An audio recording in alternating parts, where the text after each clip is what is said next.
Next, we look at how intelligent control systems are reshaping operational excellence. Please welcome Dr. Mohanad Alshaikh.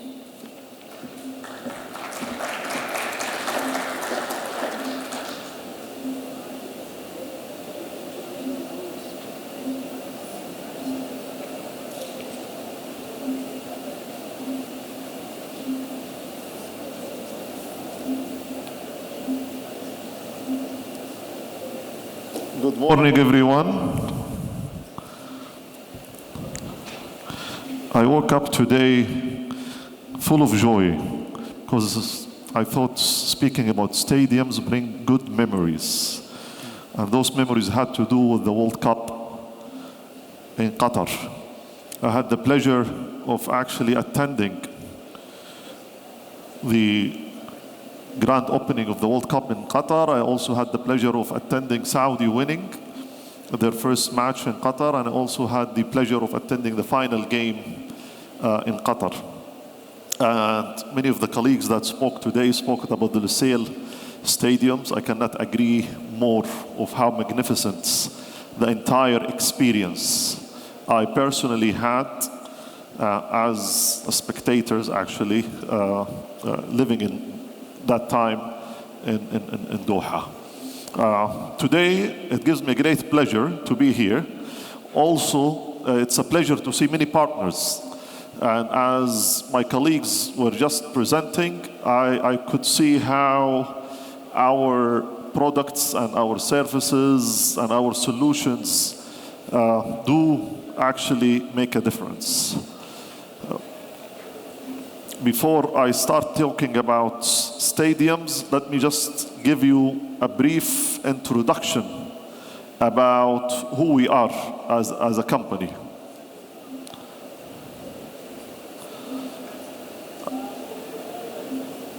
Well, tomorrow is a special day for the company, and I'll tell you why it's a special day. Tomorrow, May 1st, will be the 140 years anniversary for Johnson Controls.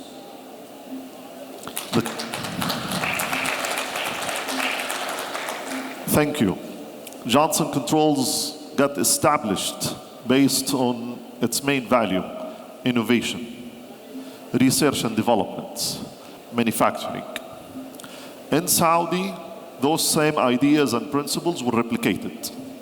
The company existed in Saudi here. The first projects that was executed in Saudi was more than 75 years ago, and it actually happened to be in Jeddah, in the Kandara Palace, for those that are familiar with Jeddah.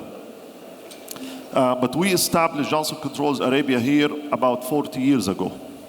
Today, we have the largest manufacturing facility for HVAC equipments in the Middle East, in King Abdullah Economic City. And I know one of the stadiums, one of the 15 stadiums will be built in that city. We also have a full-fledged R&D facility. And we have also state-of-the-art testing labs for the products that we provide for our clients in the kingdom. But above all, lots of the speakers that came before me spoke about digitizations and spoke about data and information and knowledge and wisdom. We have in this facility what we call Net Zero Center. And basically it's for data-enabled technologies. We built this center, it's one of 6 in the world for Johnson Controls. And we inaugurated that particular center about 3 years ago.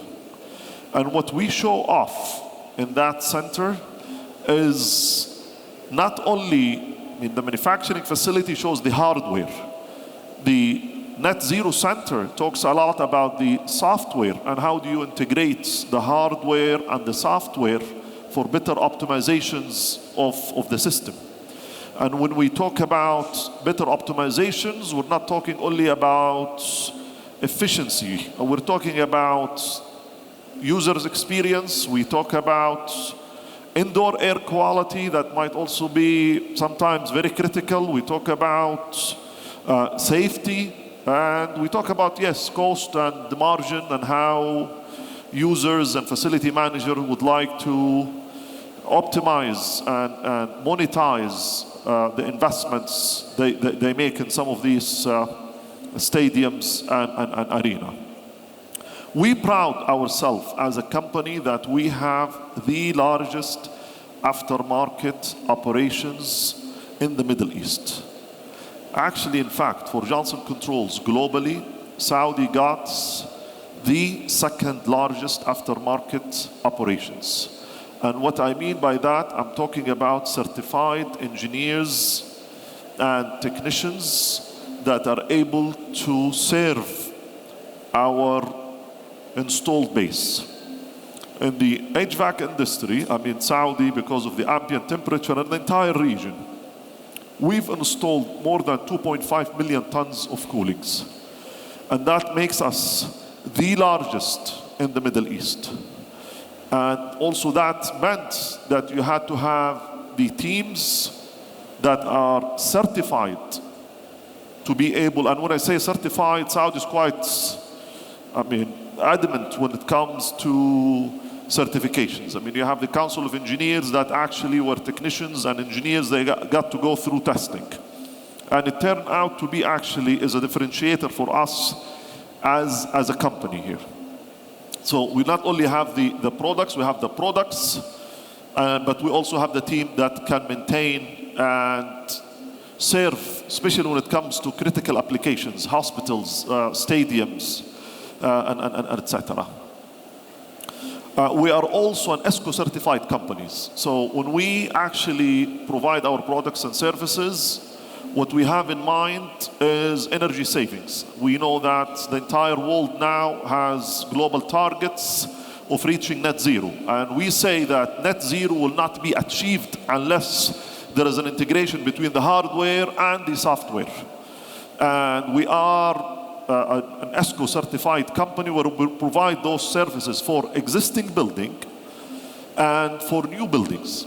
And when I say new buildings, some of the colleagues spoke about simulations.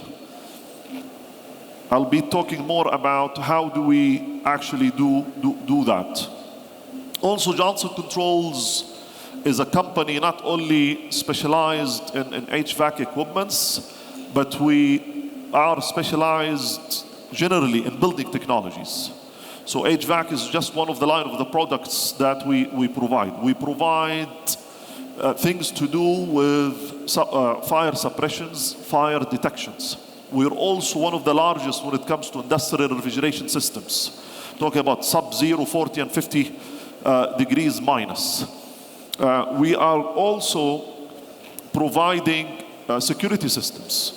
So we've installed lots of CCTVs, access controls, and just to summarize, really, what we have installed in Saudi is above 2 million data points. And I'm talking about we are almost everywhere in the kingdom. My colleagues spoke about Sulaiman Habib and the 40 chillers here in one of the largest hospitals in the Middle East. We're proud to say it's our equipments in that particular sites.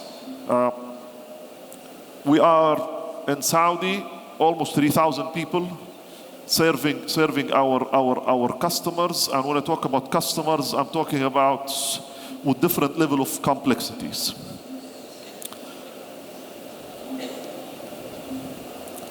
And I don't expect you to be an expert, but this is just a glimpse of the type of products that we do have in the kingdom. Something to highlight here. About 4 or 5 years ago, we used to import 70% of what we sell in Saudi. 70% of what we've sold in Saudi used to be imported products. Today, we almost manufacture 90% of what we sell in Saudi.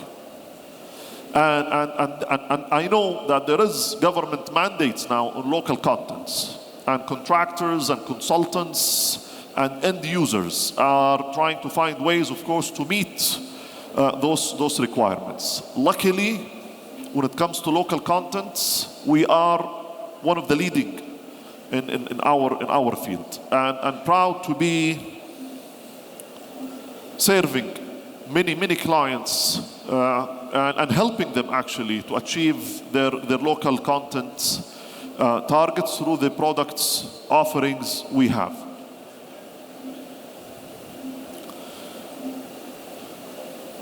These are just sample of the projects that we have executed, not only in Saudi, but across the region.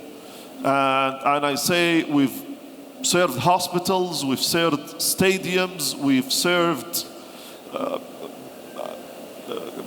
colleges, universities, and small schools, and the list is quite huge. I always highlight the Abu Dhabi Cleveland Clinic, which we have served out of our manufacturing facility actually in Jeddah some 10 years ago. But we're all over. I mean, and the products and the services we have are, as I said, quite complex. And not only that we're able to provide the products, but we provide the engineered system and design to support it.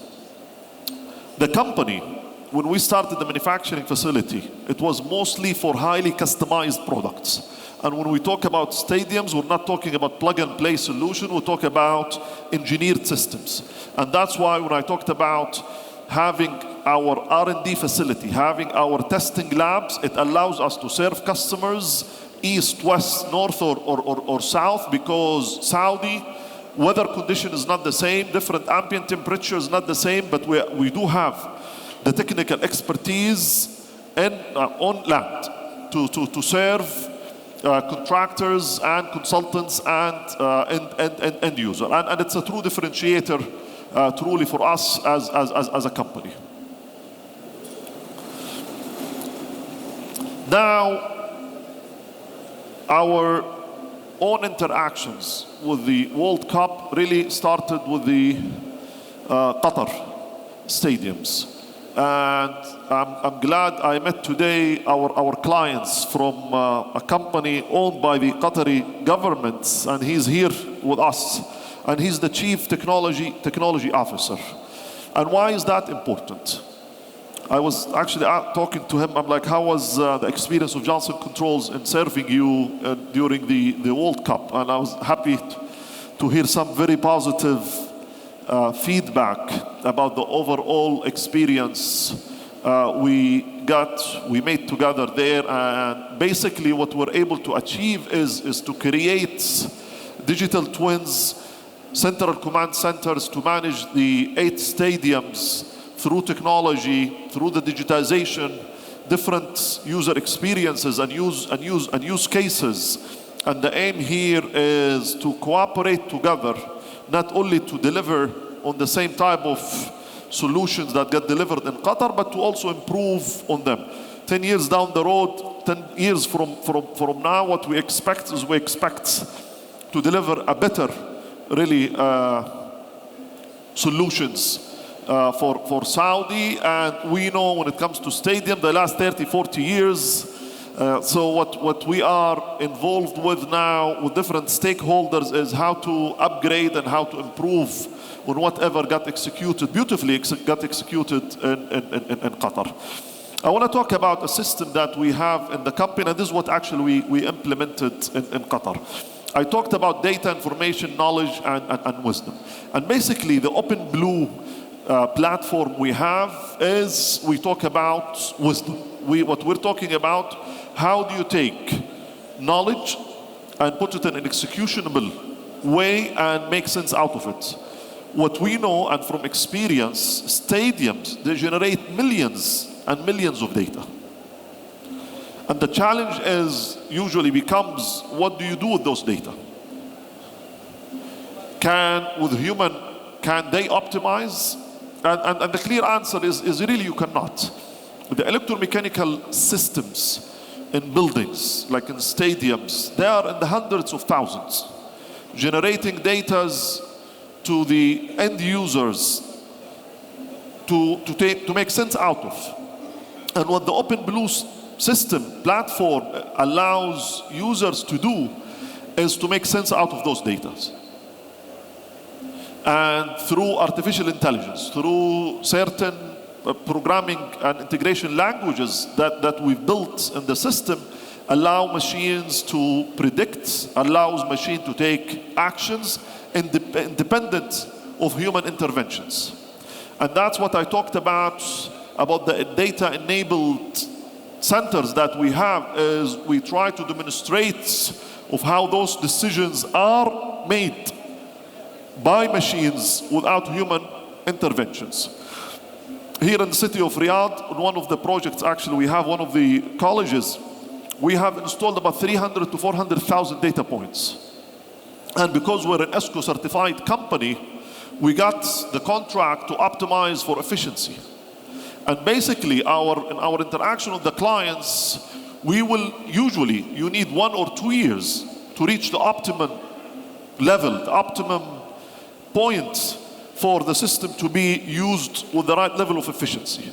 Why? Because ambient temperature is different, the number of people usually attending a facility is different, and machines, yes, as a designer, you design it with certain parameters, but truly, unless you put it into actual real life environment, you're not able to optimize for that. I call it sequential controls. I mean, you cannot control 250,000 data points effectively unless you have machine learning and unless you have artificial intelligence built in within your wall-to-wall system. So this is what OpenBlue is about. And as I said, users, some users, we know now that indoor air quality became a big deal because of the COVID. But it could be efficiency, it could be safety, as I said, it could be comfort. And what our system allows us to do is to give the user that choice to choose what is the priority now, what might be the priority 10 years from now. Sorry for being long, but I'll leave you the video with our partners from Qatar that highlights what we've done in Qatar. Thank you very much.